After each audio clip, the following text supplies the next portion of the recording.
골로새 1장 6절로 12절 같이 합독합니다.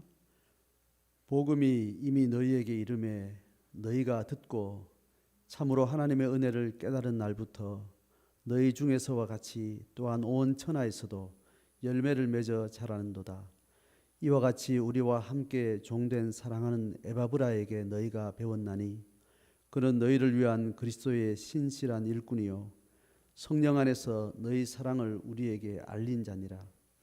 이로써 우리도 듣던 날부터 너희를 위하여 기도하기를 그치지 아니하고 구하노니 너희로 하여금 모든 신령한 지혜와 총명에 하나님의 뜻을 아는 것으로 채우게 하시고 주께 합당하게 행하여 범사에 기쁘시게 하고 모든 선한 일에 열매를 맺게 하시며 하나님을 아는 것에 자라게 하시고 그의 영광의 힘을 따라 모든 능력으로 능하게 하시며 기쁨으로 모든 견딤과 오래 참음에 이르게 하시고 우리로 하여금 빛 가운데서 성도의 기업의 부분을 얻기에 합당하게 하신 아버지께 감사하게 하시기를 원하노라.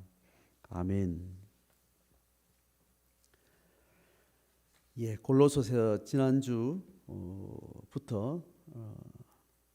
우리가 보고 있는데 오늘 1장 6절부터는 지난주에 이야기한 서로의 안부를 묻고 이제 본론에 시작되는 그 맥락에 이어지는데, 지난주 내용은 뭔가 하면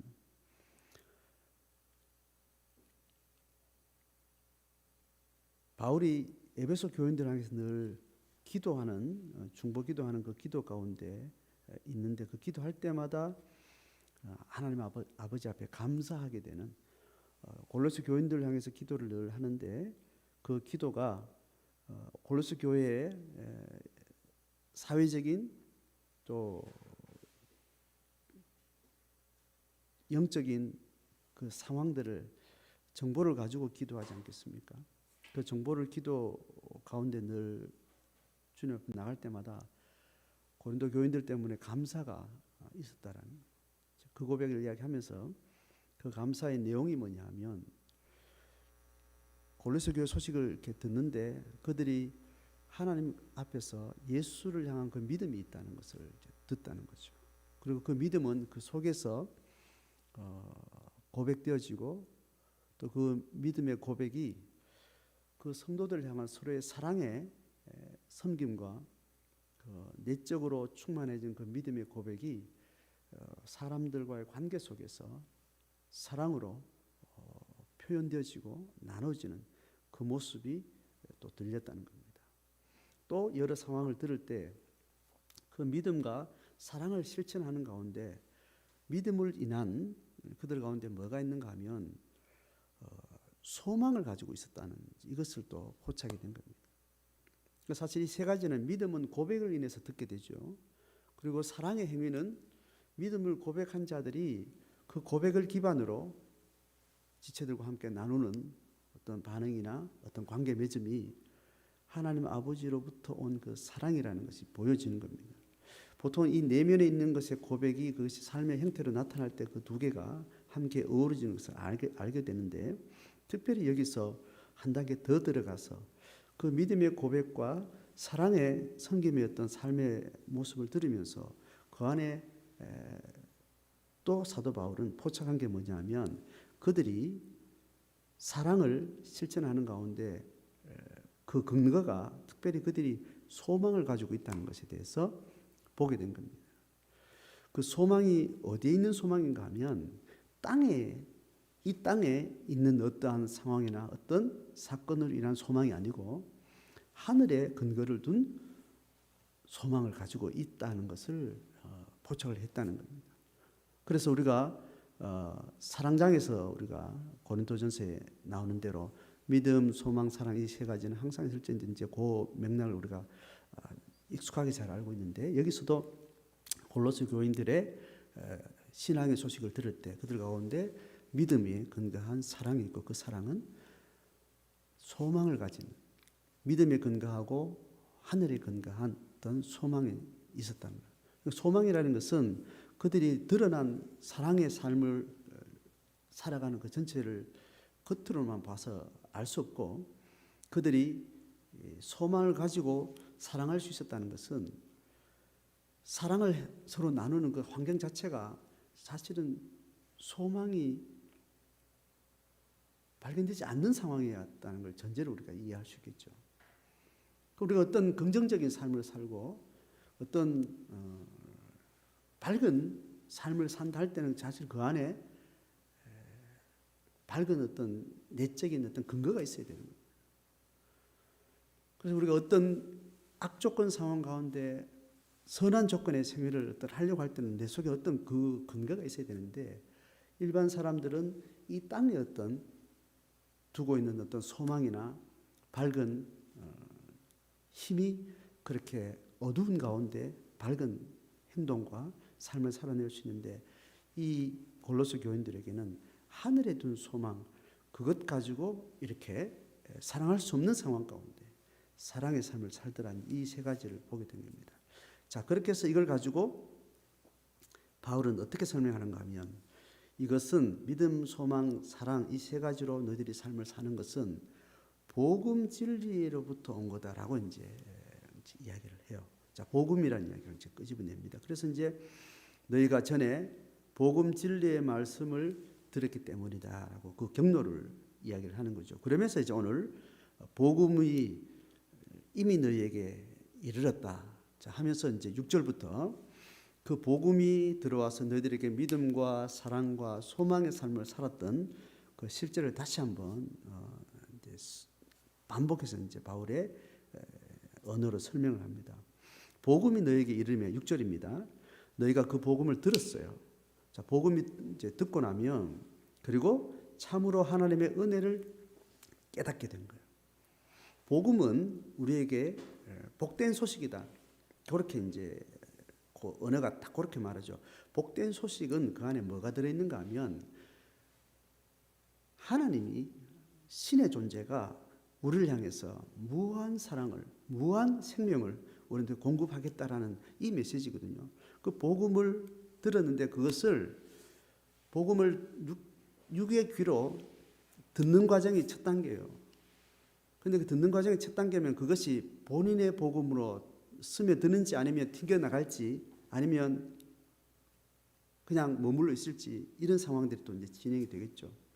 복음이 들려지고 난 다음에 그들이 그 복음에서 말하는 하나님의 은혜라는 어떤 하나님의 신앙의 어떤 내용들을 듣고 그걸 깨닫게 되는 거예요.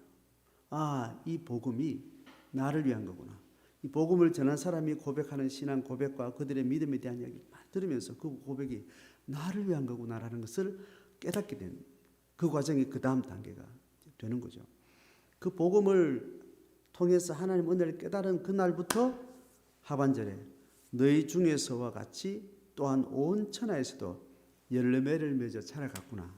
이렇게 이야기를 하는 겁니다. 그러니까 지금 위에 있었던 믿음을 가졌다는 고백과 함께 사랑을 실천하고 그것은 소망할 수 없는 어떤 상황 속에 하늘에 둔 소망을 인해서 육의 여러 가지 악조건 속에서도 사랑의 삶의 어떤 증거를 만들어낸 것이 이렇게 복음이 들려지고 그 복음을 통해서 하나님의 은혜를 깨닫고 난 이후에 그 깨달은 은혜가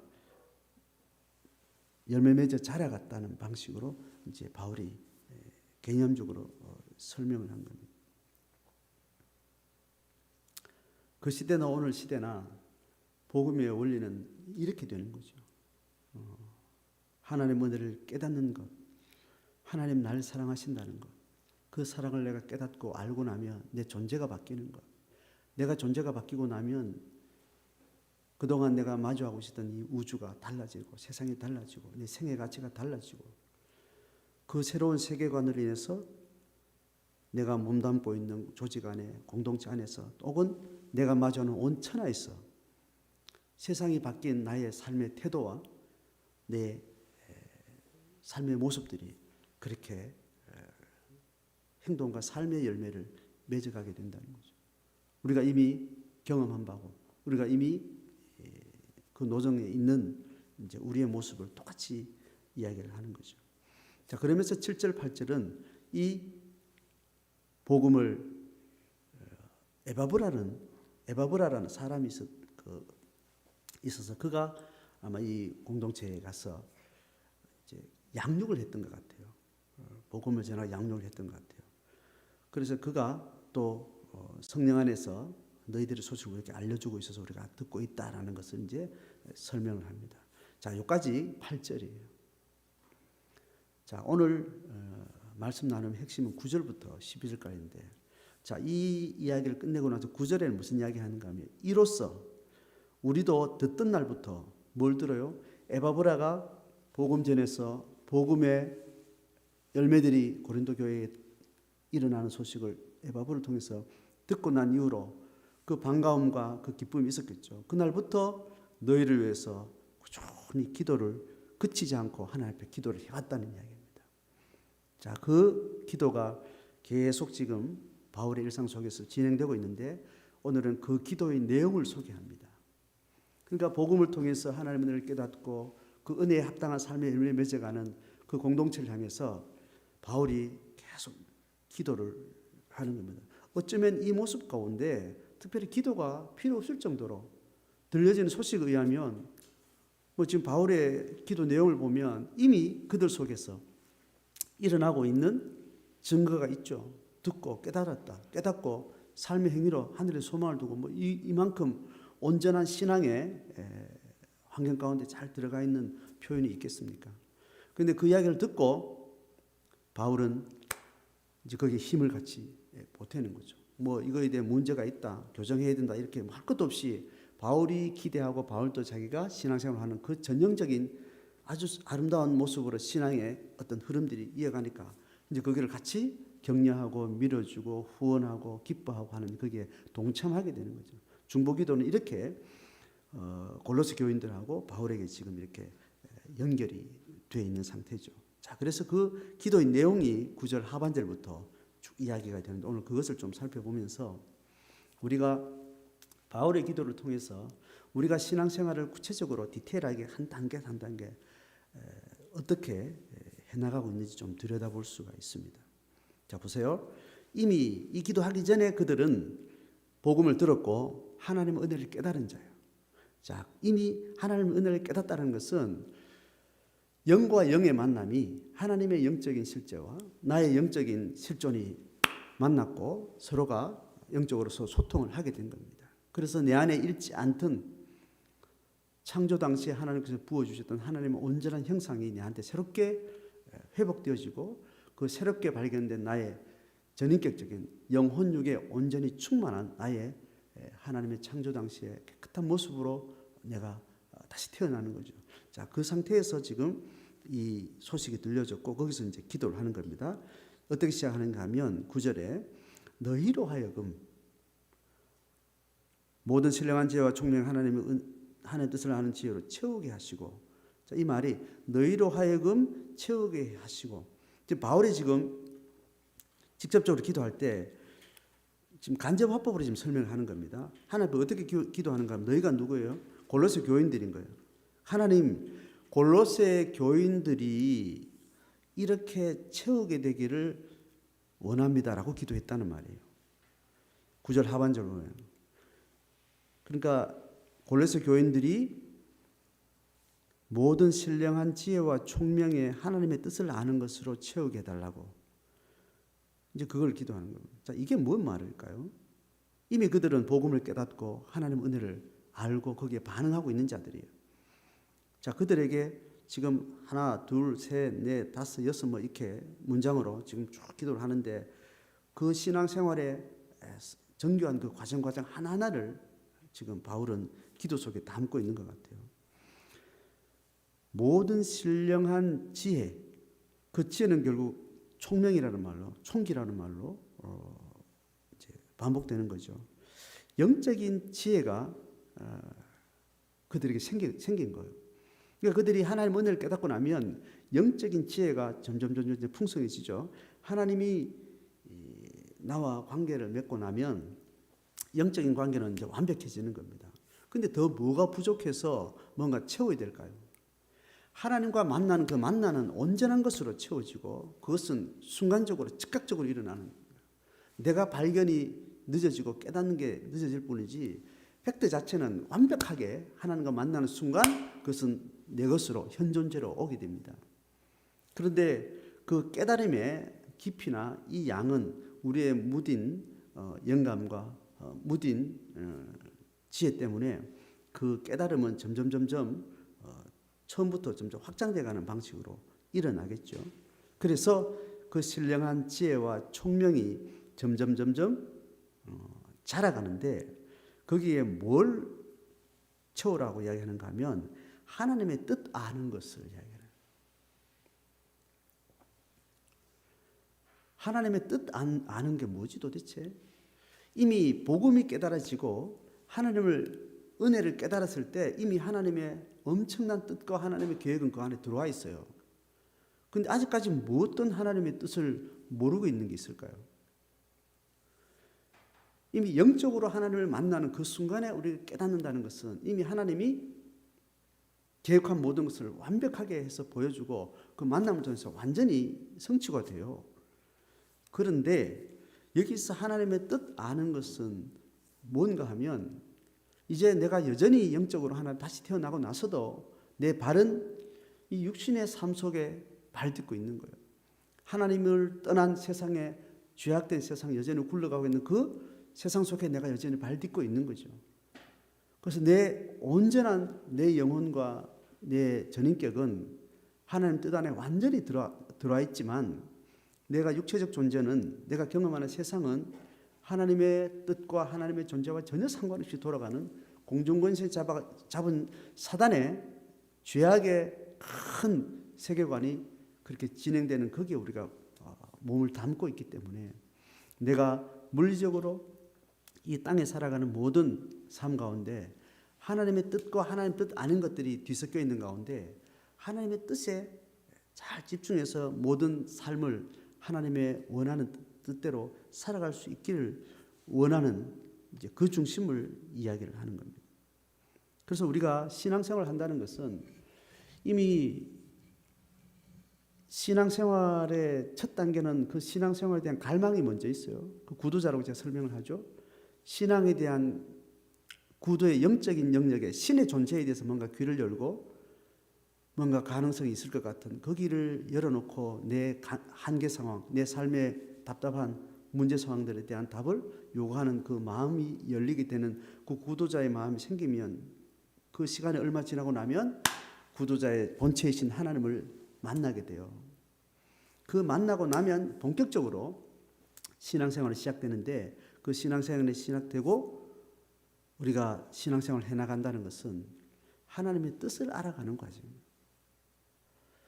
내가 여전히 여기 있는 한 내 주어진 삶 가운데 하나님의 뜻이 무엇인지 서울에 사는 내 삶이 다르고 저 지방에 사는 내 친척의 삶이 다른 것처럼 각자가 시간 공간에 특정한 나만의 어떤 삶의 조건 속에 던져져서 내가 가지고 있는 이 조건 속에 하나님의 뜻이 뭔가를 찾아가는 과정이에요. 이게 신앙생활인 거죠. 그래서 신앙생활은 누구도 공유할 수 없는 독특한 자기만의 삶의 영역에서 하나님의 뜻이라는 게 있다. 그 원리는 어느 곳에 어느 상황 가운데 살든지 모든 하나님의 백성들이 동일한 원리를 가지고 있지만 그 원리 속에 나만 처해 있는 누구도 비교할 수 없고 누구도 함께 할 수 없는 나만의 처한 그 삶의 상황이라는 것이 있는데 거기를 향한 하나님의 구체적이고 섬세하고 정교한 뜻이 있다는 거예요. 그것을 각자에게 보여주시고 가르쳐 주시는데 그 뜻을 따라 주님과 내가 손잡고 걸어가는 인생이 그 신앙생활인 거죠. 그래서 내가 믿음 생활을 한다 했을 때 그 믿음 생활을 한다는 건 도대체 뭘 이야기하지? 했을 때 예배하고 하나님을 섬기고 다양한 모습이 있지만 가장 근본적으로 성경이 이야기하고 있는 네 삶의 중심에 하나님의 뜻을 알아가는 것, 그 말은 하나님과 함께하는 것, 하나님의 원하는 내 인생의 길을 하나님의 마음과 함께 맞춰가는 것. 세상은 그것을 계속 방해하죠. 내 안에 있는 죄악된 본성은 또 내 안에 어두운 영감은 그것을 계속 흩어놓는 부정적인 힘으로 작동을 하고 거기에 맞서서 성령은 끊임없이 내 생에 하나님이 원하시는 풍성하고 만족하고 자족하고 열매 맺어가는, 하나님도 기쁘고 나도 기쁜 그런 삶을 만들어가는, 하나님과 함께하는 그 하나님 뜻 알아가는 과정인 거죠. 그래서 신앙은 결국 뭔가 하면 하나님의 뜻에 대한 갈망의 텐션이 그 사람의 신앙의 빛과 어둠의 스펙트럼을 좌우한다는 겁니다.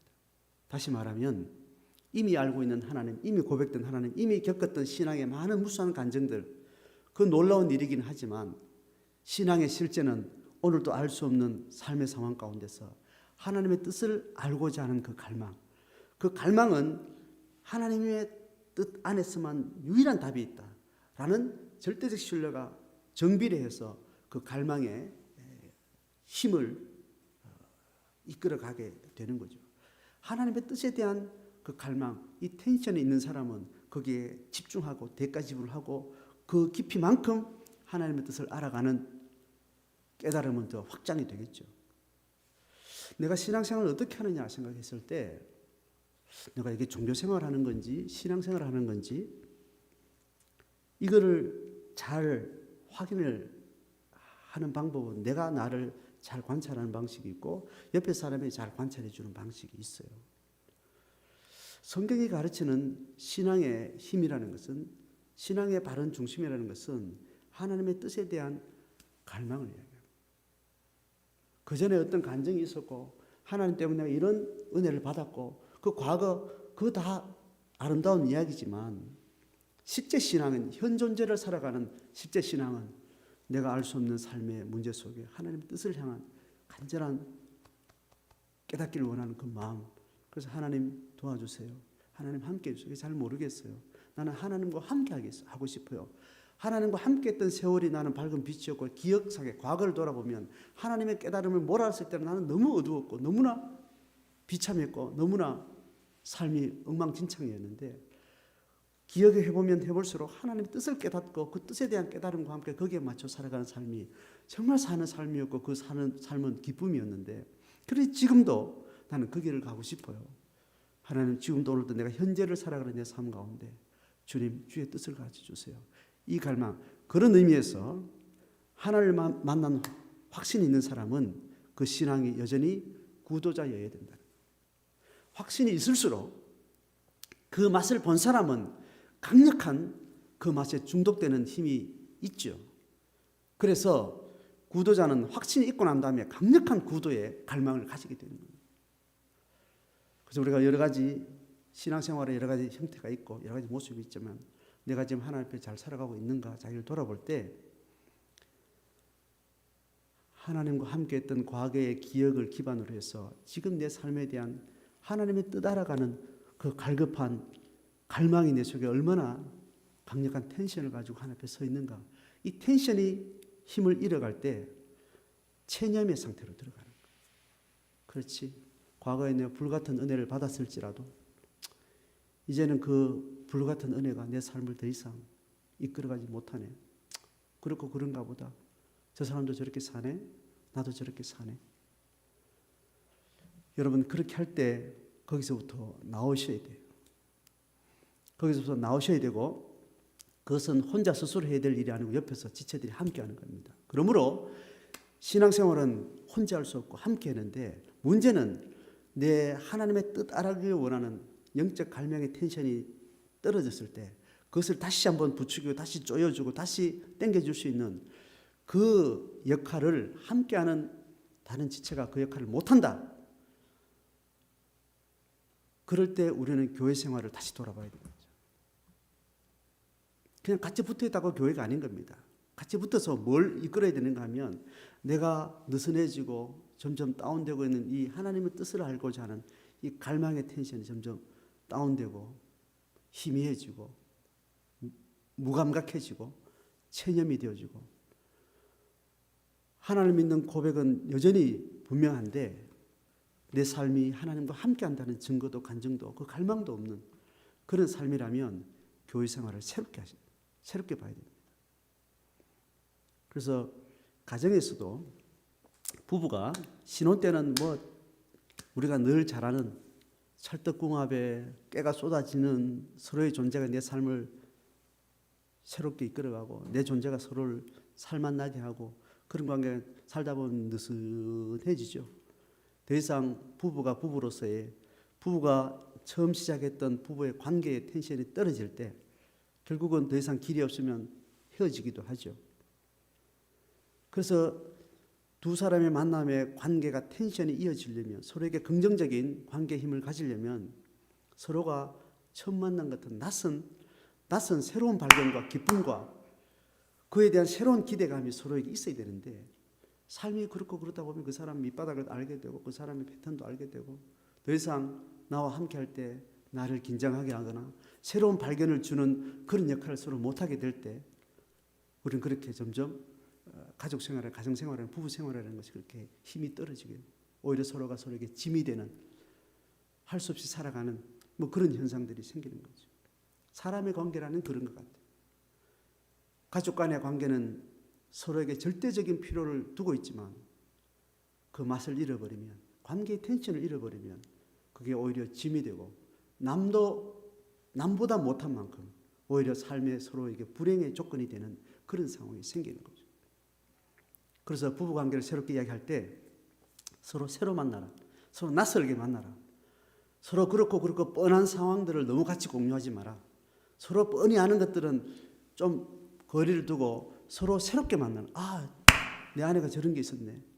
내 남편이 저런 게 있었네. 그를 볼 때 내가 깨게 만들고 내 의식의 잠을 깨게 만드는 그런 면면의 모습으로 새롭게 만나는 그런 모습들이 필요한 겁니다. 그래서 어디 산에 여행도 같이 가라. 또 뭐 좋은 카페에서 집에서 그냥 파자마 바람으로 만나지 말고 아내도 카페에서 같이 만나고 여행도 가고 새롭게 만나기로 새로운 환경에서 새로운 관점에서 아내의 존재가 배우자의 존재가 내게 새로운 활력을 주고 긴장하게 만들고 새로운 삶의 이유를 찾게 만드는 그런 것을 자꾸 이야기를 하는 것 아니겠어요? 교회 생활도 동일한 하나님의 뜻 알아가는 것은 결국 개인의 영적인 영역 안에서 이루는 작업이지만 그것은 결코 혼자만의 일로 되지 않는다고 성경께서 이야기하는데 그것은 지체들과 관계 속에서 그래서 내가 만나는 교회, 내가 만나는 성도들, 지체들 두고 이 내 긴장감을 계속 서로 북돋을 수 있는 관계가 아니고 서로 그렇고 뻔하다면 공동체를 좀 떠나 있었습니다. 아니면 그런 공동체를 찾으셔야 돼요. 여러분 교회 생활은 어떤 조직 안에 잘 머물러 있는 게 이게 답이 아니에요. 그 이유는 그 안에 나를 끊임없이 하나님의 뜻 알아가는데 여전히 신앙의 생기가 있고 신앙의 눈이 반짝거리고 내 안에 여전히 함께 하시는 데 대한 간증이 있고 또 간증이 있는 정비례하는 그 갈망이 내 속에 계속 있어서 신앙에 집중할 수 있는 그 힘이 내 속에서 계속 이어질 수 있는 그 삶이 유지되는 동안은 그 교회가 그것이 정당한 교회로서 역할을 하고 있는 겁니다. 그래서 교회 조직 안에 오래 머물러 있는 것, 내가 전혀 낯선 상태에서 나를 다시 볼 수 없는 조건 속에 계속 그렇게 붙이고 있는 이 상태가 그게 좋은 것이 아닙니다. 그래서 수많은 사람이 교회를 떠나고 교회를 옮기고 하는 것이 여러 가지 그 가운데는 부정적인 요인도 있지만 여러분 공동체를 새롭게 할 때 그 안에 부정적인 여러 요인도 있죠. 그러나 그 새롭게 한다는 실제로 시공간을 같이 한다는 실제적인 대상을 새롭게 한다는 그 안에서는 내 안에 새로운 영적 관계가 내 영적인 본질을 서로 강화시킬 수 있는 그 관계가 새롭게 설정된다는 그런 의미에서는 긍정적인 면이 있는 거예요. 그래서 교회를 떠나다니는 것도 부정적인 것도 아니고 교회에 오랫동안 그냥 머물러 있는 것도 다 좋은 것도 나쁜 것도 절대적인 것은 없는 거예요. 위험한 것은 오래 머물러 있는 경우에 그 텐션이 떨어지고 새로운 것이 안 될 때 그런 상태에 머물러 있을 때는 새로운 사람이 그 공동체에 딱 왔을 때 그 안에 영적인 긴장감과 영적인 활력이 굉장히 다운된 것을 볼 수밖에 없는 거죠. 우리를 다시 돌아보면서 내 공동체 안에 내 하나님 뜻 알기를 원하는 내 신앙의 본질을 서로 강화시킬 수 있는 그 관계가 한 사람만 있다면 그 교회 관계가 건강하게 이어지고 있는 겁니다. 그 조직 안에 힘든 사람, 거리를 두고 싶은 사람, 참 불편한 사람, 오랜 마음을 어렵게 하는 사람 얼마든지 있을 수 있죠. 그거 다 피해가 어디 간들 그런 게 없겠습니까? 그러나 그 많은 것들을 평가하는 것은 신앙의 본질은 아닙니다. 신앙의 본질은 적어도 전인격적으로 열린 관계 속에서 내 일상에 하나님의 뜻 알기를 원하는 그 갈망을 서로 북돋워 줄 수 있고 그 길을 함께 기뻐하고 함께 애통하고 그렇게 할 수 있는 관계가 있느냐.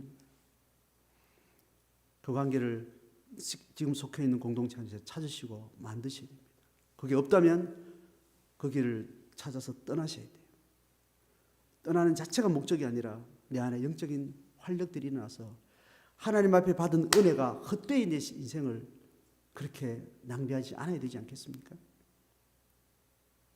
그런 의미에서 바울은 가장 먼저 신앙의 핵심은 뭐냐면 이미 은혜를 깨달았고 은혜에 반응할 줄 알 수 있는 전인격적인 준비가 된 사람이라는 이제 어떤 것도 집중하지 말고 현재 내가 하나님 뜻 모르는 것에 대해서 계속 집중하는 그 힘을 채워갈 수 있도록 바울은 이것을 기도하고 있습니다.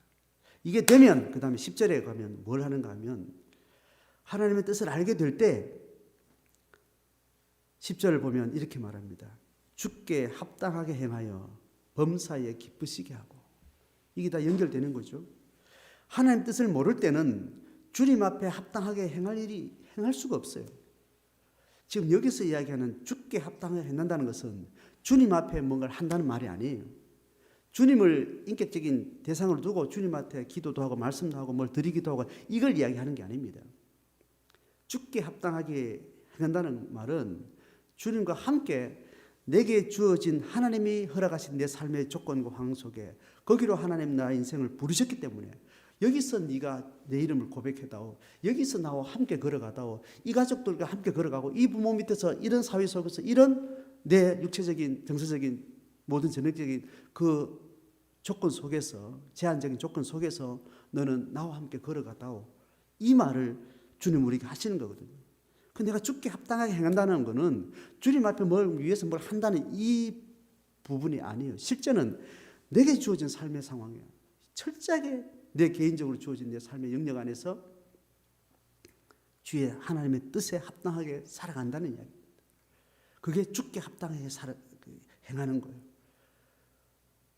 그래서 우리가 신앙은 본질적으로 철저한 자기 삶의 현장으로 들어가는 거예요.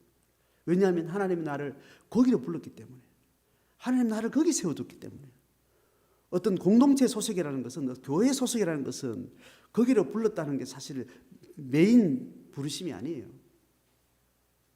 메인 부르심은 각자의 개인적인 삶의 상황이에요. 거기가 하나님이 주 부르심이 거기고 그것을 잘하기 위해서 교회 공동체라는 조직 안에 관계 속에 들어가는 겁니다. 그 관계 대상이 누구든 중요하지 않습니다.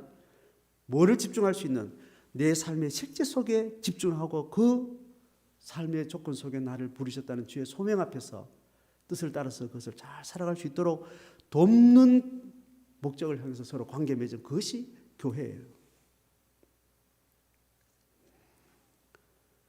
그렇게 할 때 합당하게 행하게 되면 범사에 기쁘시게 하는 겁니다. 누가 기뻐하는 거지 이거는? 범사에 기쁘게 하시고가 아니에요. 지금 여기 헬라어가 문법적으로 이 기쁘시게 한다는 이 말이 누가 기뻐하는 그 주체를 하나님이라는 대상으로 이야기를 하는 겁니다. 하나님의 뜻 아는 것에 맞게 내가 행동할 때 모든 범사에서 그렇게 할 때 그것이 하나님의 기쁨이 된다는 거예요. 하나님의 기쁨이 된다. 그 말은 또 뒤집으면 그것이 또 나의 기쁨이 되는 거죠. 그 뒤에 것은 부수적인 것 같아요. 모든 선한 일에 열매 맺게 아니고 위에 거 동어 반복입니다. 하나님의 뜻 아는 것에 합당해서 삶을 살아가는 것이 선한 일이고 그 선한 일에 사건이 많아지는 것을 그 열매라고 비유를 하는 거죠. 자, 이게 여러 가지 이야기 중에 첫 번째 이야기입니다. 지금 바울이 지금 기도 중에 한 묶음이 선한 일에 열매 맺게 하시며까지예요. 자, 우리 신앙을 다시 한번 바울이 골로새 교회를 향해서 기도하는 그 기도가 그의 기도의 핵심을 논리적이라고 정리하지 않았겠습니까? 이미 그 앞에서 너희는 이미 복음을 듣고 하나님 은혜를 깨달은 자들이다. 깨달았다면 그 깨달음에서 너희가 하늘에 소망을 두고 그렇게 사랑에 반응할 만큼 신앙의 반응에 어떤 시작이 이미 가동이 되고 그 열매가 우리 속에 들을 때 너무 정상적으로 잘하고 있는데 이제 해야 되는 것은 이거라고 설명하면서 하나님의 뜻 아는 것에 대한 갈망을 이야기를 합니다. 여러분, 사사로운 내 생활 속에 밥 먹고 직장 다니고 가사일하고 가족들을 만나고 늘 반복되는 시시콜콜한 상황 가운데 하나님과 함께하며 어제가 다르고 오늘도 다르고 오늘 늘 했던 일 속에 여전히 새롭고 처음 하는 것 같은 기쁨과 생기가 있는 것은 하나님의 영적인 실제가 나와 함께할 때 그런 경험이 우리에게 가능한 거죠. 거기서 하나님과 함께하는 것, 거기서 기뻐하며 살아가는 것. 이 세상에 어떤 누구도 거기서 드러낼 수 없는 하늘로부터 주시는 그 생명이 그 현장에 지루한 일상의 어떤 다단한 상황 가운데 내가 계속 뿜어져 나오는 것, 이게 하나님과 함께하는 나의 일상의 신앙이 되죠. 이걸 가지고 성경은 또 삶의 예배라고 이야기하는 거예요. 자, 거기까지 이야기하고 나서 10절 하반절부터 11절까지 이야기를 보면 같이 봅니다. 하나님을 아는 것에 자라게 하시고, 이게 하나님의 뜻 아는 것하고 같을 수도 있고 좀 다를 수도 있어요. 이 하나님을 아는 것, 하나님 뜻 아는 것하고 조금 성격이 다른 게 하나님 그분 자신을 아는 거예요. 하나님 그분의 마음을 아는 거예요. 그분의 인격을 아는 거예요. 그분의 깊은 심정을 아는 거예요. 우리가 부모님의 뜻을 안다 하는 거하고 부모님 자체를 인격적으로 안다라는 게 이렇게 다른 거죠. 부모님의 뜻을 안다는 것은 지금 내가 입시를 준비하고 있고 결혼을 앞두고 있고 친구 관계를 맺고 있는 그런 일상 속에 내 모든 일거수일투족에 하나님이 부모님이 생각하는 너는 될 수 있는 좋은 친구 좀 만났으면 좋겠어. 친구들 만날 때 너는 밤늦게 만나지 않았으면 좋겠어. 친구들 만날 때 그래도 이런 친구를 만나고 네가 이렇게 했으면 좋겠어. 이게 하나님이 내 아버지가 부모님이 내 삶의 일상 속에 자식 잘 되기를 원하고 자식을 사랑하는 마음에서 유혹받지 않고 넘어지지 않기 위해서 이렇게 하는 그 부모의 뜻이 있겠죠.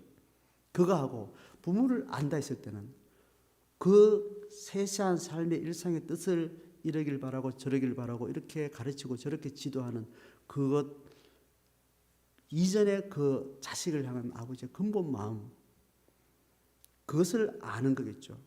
그래서 아버지가 나를 정말 사랑하는가 보다. 그걸 알 때 그 깊이와 또 깨달음은 다른 영역이겠죠.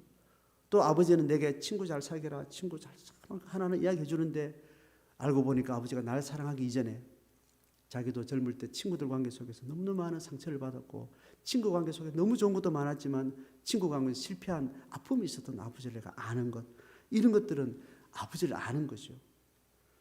그 아버지의 심정을 깊이 아는 거죠. 그래서 아버지가 왜 유독 내 친구 관계를 이렇게 간섭하는지, 그건 그 속에 날 향한 사랑도 있지만 아버지의 젊은 시절에 친구 때문에 겪었던 많은 아픔이 그 속에 있었구나. 그 아버지를 알면서 그것 때문에 더욱더 날 사랑해서 유독 친구한테만 저렇게 간섭하고 저렇게 이야기를 하는구나. 이렇게 아버지를 아는 차원은 내 친구 관계를 어떻게 하기를 아버지가 이래저래 하는 그 마음하는 거하고 다른 차원이 더 깊은 거겠죠. 지금 그 이야기를 하는 것 같습니다.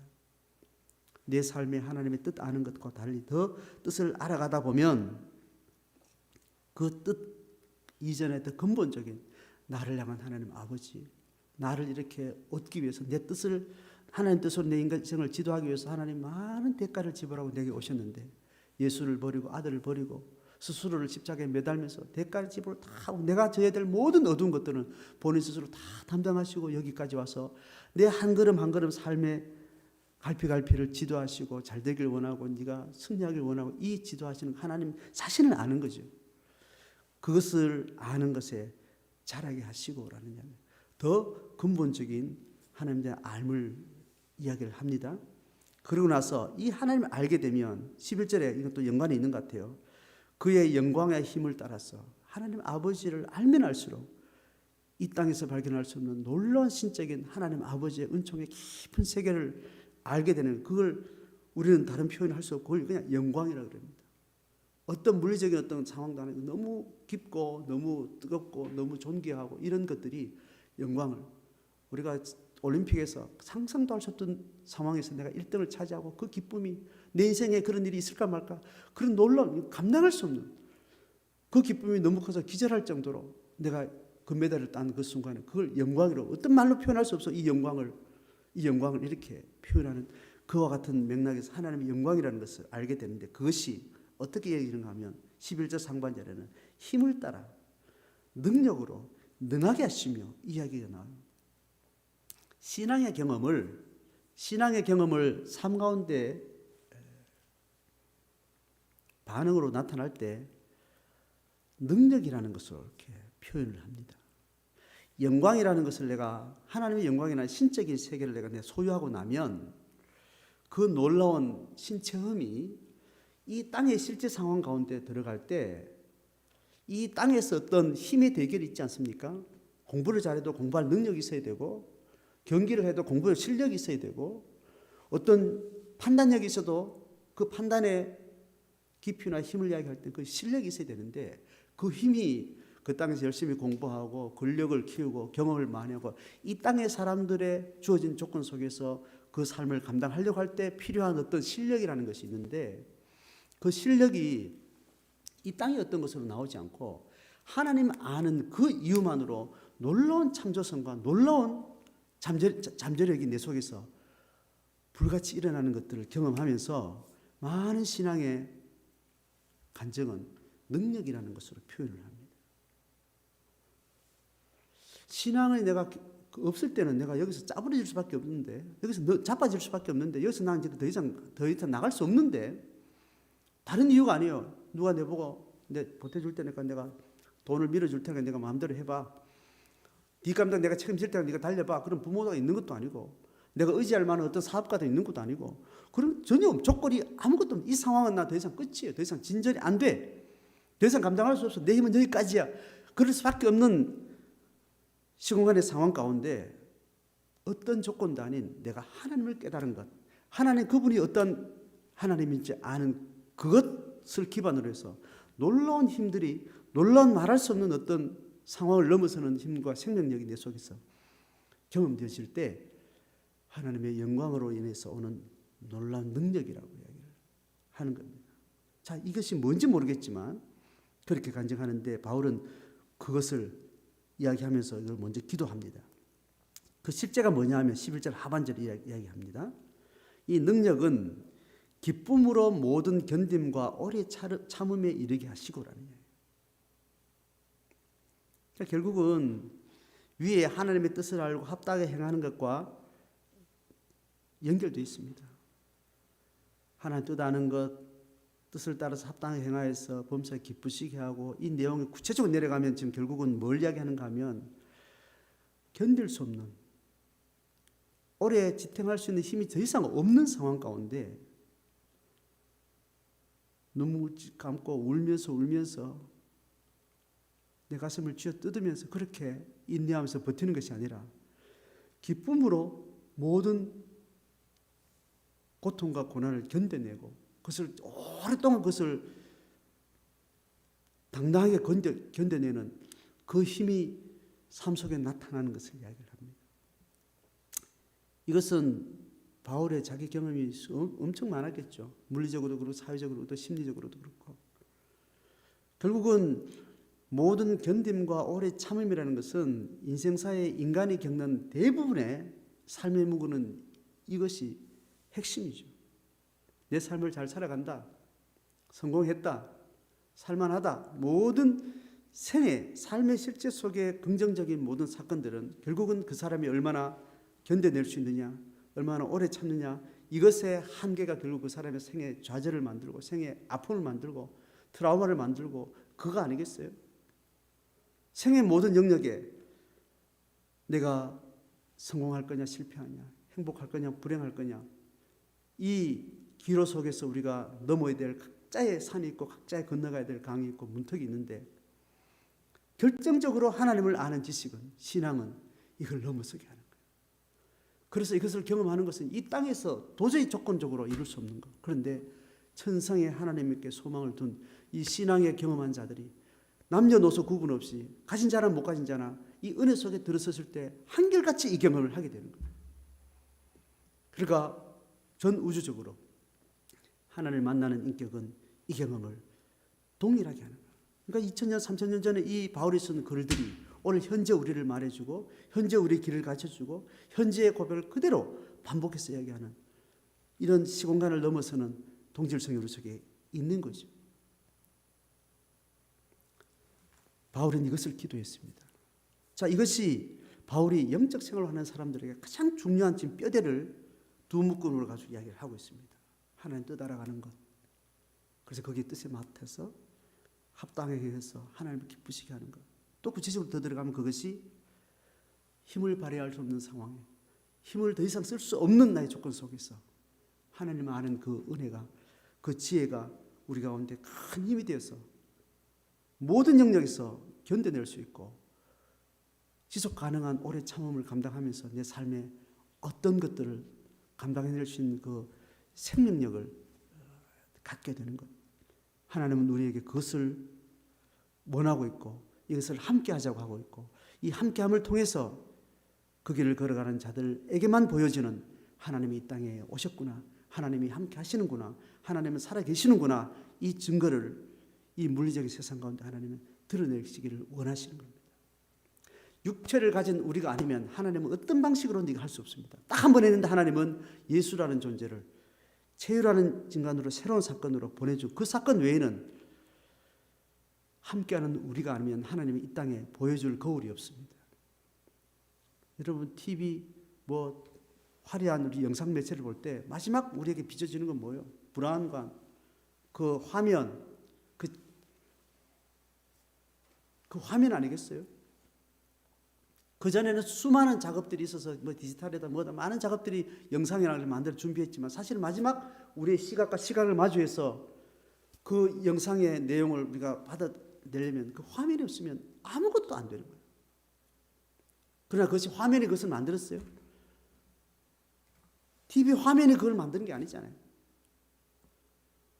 모든 것은 하나님의 능력이고 하나님의 생명이고 하나님의 섭리지만 그것을 결국 이 땅에 실현해내는 것은 우리가 아니면 절대로 통과할 수 없는 하나님의 성령의 일들을 우리는 주님 앞에 소명받고 있습니다. 다시 한번 우리는 하나님을 깨닫고 신앙에 집중하면서 우리 일상 속에 들어가셔야 돼요. 홀로 있는 자리에서 나를 돌아보셔야 되고 함께하고 있는 가족과 직장과 늘 반복되는 삶의 일상 속에 들어가서 그 무료하고 지루하고 더 이상 하고 싶지 않은 그런 삶의 문제 앞에서 하나님의 뜻을 알아가고 그 뜻을 알 때 순복해서 하나님 기쁨이 되고 고통이었던 삶이 내한테 새로운 기쁨이 찾아오고 그 기쁨으로 이것을 잘 견뎌내고 오래 가고 그리고 그것을 통해서 우리에게 간증을 만드시고 그 간증을 통해서 또 다른 생명을 불러오시고 하나님이 그렇게 세상을 재창조하시고 구속하시는 사역들을 역사 가운데 이루어가시는 역사의 한기점을 살아가고 우리 작은 일상 아무도 몰라주고 있는 듯 없는 듯 살아가는 게 무의미한 것 같은 나의 작은 일상 속에 하나님의 놀라운 섭리들은 그렇게 준비되어지고 또 하나님의 갈망으로 또 우리의 갈망으로 그렇게 진행되어 가는 놀라운 영적 사건이 되는 줄 압니다. 코로나 상황을 지나면서 우리가 교회 생활, 눈에 보이는 신앙의 활동 이런 것들 많이 제한을 받고 또 많이 약해지고 뭐 그런 것은 느끼지만 이럴 때일수록 우리가 신앙에 집중할 수 있는 것은 신앙의 본질로 돌아가는 겁니다. 교회가 없어져도 공동체가 사라져도 여전히 하나님의 우리와 함께 하시는 이 신앙은 멈추지 않는데 그것은 관계예요. 그 관계는 지금은 우리는 전화통화로도 가능합니다. 비대면으로도 얼마든지 우리의 전인격인 삶의 서로의 소통이 가능한 시대에 우리가 늘 했던 어느 공간에 모이고 어느 시간에 모이고 이런 활동이 줄어들고 자꾸 다운되는 그 상황이 위축될 일이 절대 아닙니다. 오히려 거기에 그런 것 때문에 신앙의 본질이 흐려지고 본질이 왜곡되는 그런 위험도 있을 수 있는 거죠. 가정에 고립되어 있을 때 혼자 많은 시간을 지날 때 더 하나님 앞에 집중하면서 하나님의 은혜를 깨달은 날부터 너희 중에서 온 천하에서 열매 맺어 자라는도다. 이 바울의 고백처럼 우리 각자의 삶 속에 하나님과 함께하는 하나님 뜻 아는 것, 또 하나님의 영광의 힘을 따라 모든 능력으로 능하게 하시고 견딤과 오래 참음에 이르게 되기를 주의 이름으로 축복합니다.